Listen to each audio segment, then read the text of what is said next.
Okay, things don't just happen. It always starts with a vision, an idea, a plan, a goal. So life is created.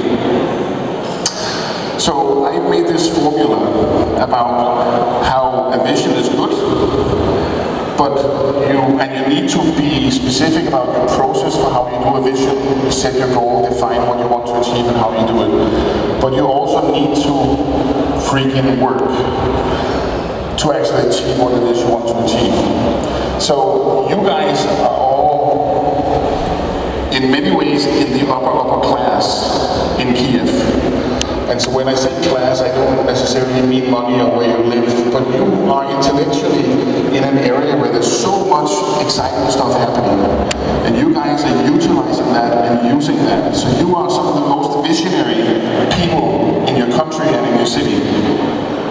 So you are all unique and have fantastic destinies. And destinies in my world is not just something that is predefined that happens. It is something that you create. So your destiny is the combination of your visions and how you work. Now, how we work actually comes from, in my opinion, from life lessons. So we have some patterns. We do things.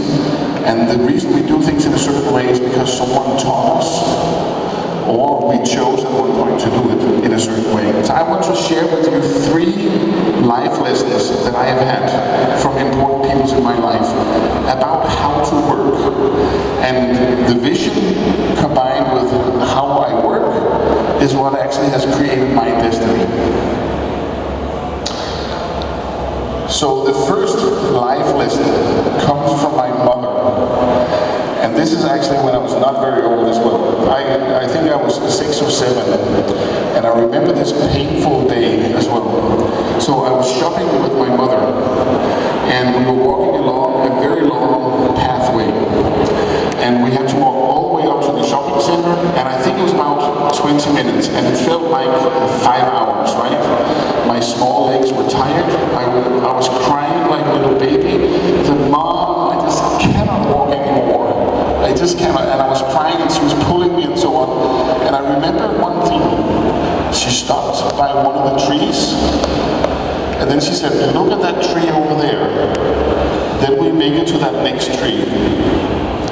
So that life lesson, and there are many ways of expressing this, of actually cutting a big task or a long period into small periods or small tasks that we can actually overcome, that we can see that we can do, check it off, have done it, move on to the next.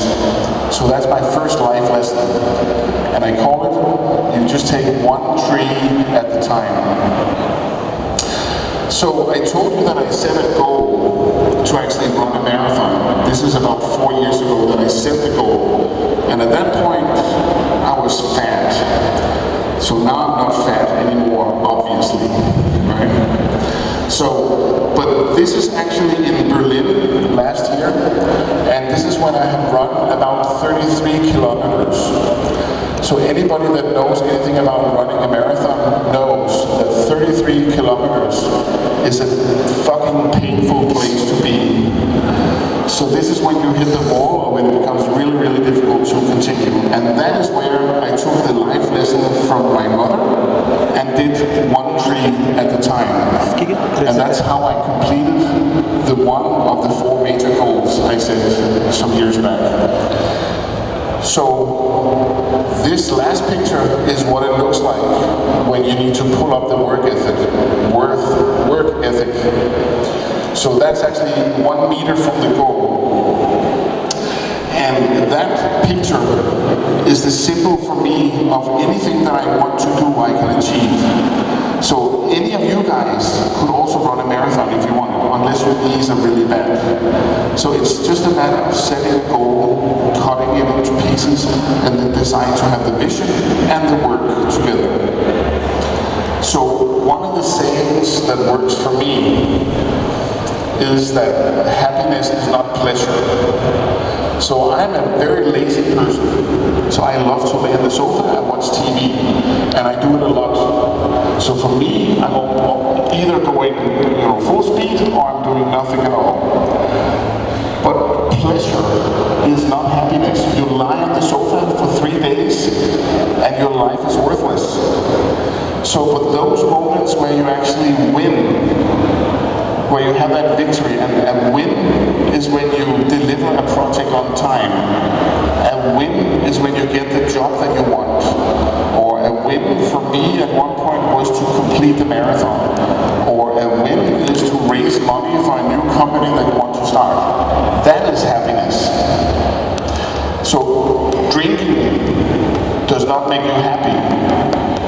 But going out drinking with the buddies that you have just started a company with and you raise money for, that is freaking happiness. So happiness is not pleasure. That's backwards again.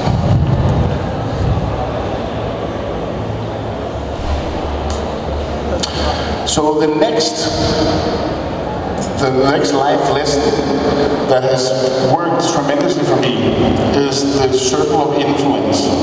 So it's a very simple principle. So we have an area of things that we can do something about. So that's called circle of influence. And that's the blue area right now. So if our circle of concern, so what we're focusing on, what we're talking about, what we're thinking and feeling about, if that is inside and focused on something that we actually can do something about, then our circle of influence will expand. For me, it started with me being a graphic designer a little more than 20 years ago. And I was working in a small advertising agency. And I kept doing things, and I kept focusing on things that made me better and things I could do something about in many different areas of my life. So if you concern yourself, you talk about and you feel about things that are outside your circle of influence. So that's bad colleagues, it's bad bosses, it's customers who are swearing at us and stuff like that, it's friends who are not keeping promises, it's all the things that we hate. The more we focus on that, and the more we focus about our colleague who got the job instead of me or got the opportunity, the smaller our circle of influence will be.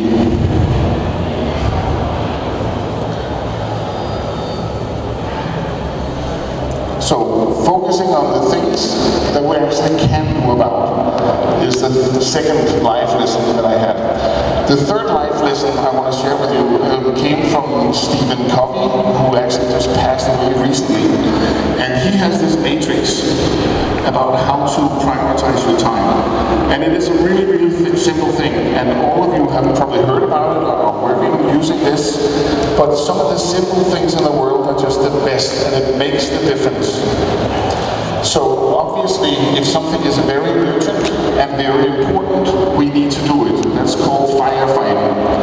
And you cannot avoid firefighting. You have to do it. So you have to do things that are highly urgent and highly important. So, but you want to spend most of your time in things that are really important and not urgent.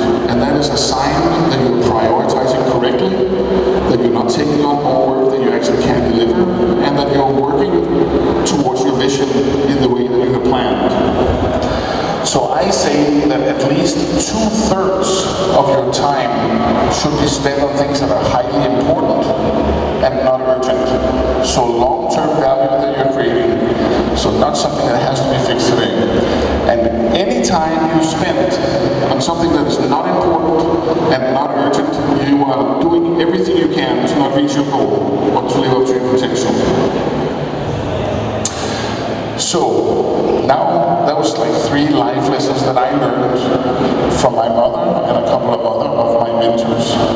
So now I'd like you to take out your iPhone or something again and write down, think for a second, you have 30 seconds again, a life lesson that somebody told you. So not anything I said. Think back, what is it that you're doing right in how you work and who taught you that?